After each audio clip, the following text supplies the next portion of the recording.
Magandang araw, Luzon, Visayas at Mindanao.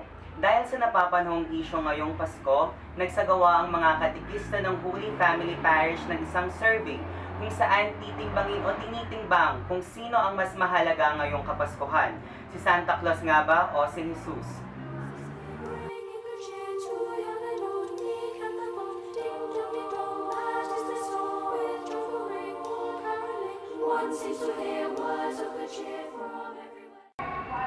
Sino nga ba ang mas matimbang? Si Santa Claus o si Jesus?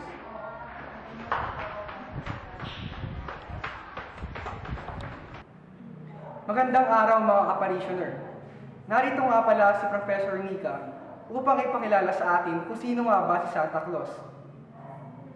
Professor Nika, ano ang inyong masasabi?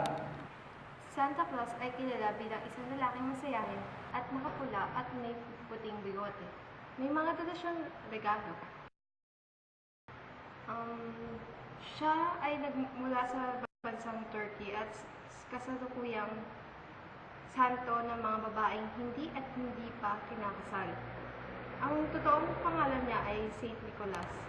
Pinaniniwalaan na tuwing ika-24 ng Disyembre na kinukuha niya ang mga sulat na may kahilingan ng mga bata at nag-iiwan ito ng mga regalo sa ilalim ng Kristo. Marahil ito ang dahilan ng kanyang popularidad. Ngunit hindi naman talaga ito ang kanyang feast day. Ang kanyang pista ay tuwing ika-6 ng Disyembre at hindi dapat siya ang tinatangkilik natin tuwing Pasko. Maraming salamat, Professor Nika. Kung ganon, sino nga ba ang tunay na bida tuwing sasapit ang Pasko? Ang sa akin, ang pinakamatimbang si Jesus.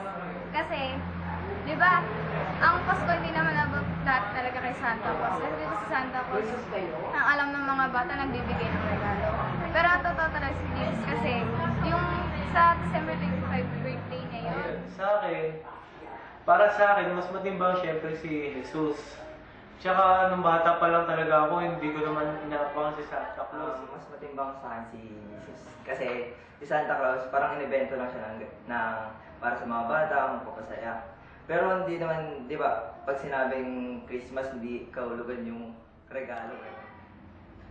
Para sa akin, si Jesus. Dahil kung wala si Jesus, wala tayo. At isa pa, kung wala si Jesus, wala din si Santa Claus. Inimbento lang yun ng mga tao na si Santa Claus para sa mga bata. Kung hindi dahil kay Santa Claus, hindi sasaya mga bata tuwing Christmas. Kaya dapat si Jesus ang nasa puso natin tuwing Christmas dahil tayo ay naghahanda para sa kapanganakan niya at para sa pagsilang niya. Ano nga ba ang Pasko? Ang Pasko ay ang araw na isinilang si Jesus dito sa mundo. Mula sa panahong sinabi ng Anghel kay Maria na isisilang niyang anak ng Panginoon dito sa mundo. Ang Pasko o ang araw ng pagsilang ni Jesus ay isa sa pinakamahalagang pagdiriwang ng simbahan.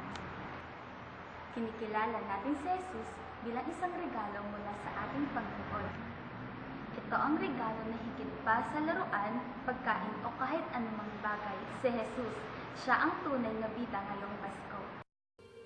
Christmas is here, bringing good cheer to young and old. Meek and the bold, ding dong ding dong, that is the song with joyful ring, all caroling. One seems to hear words of good cheer from everywhere, filling the air. Oh, how they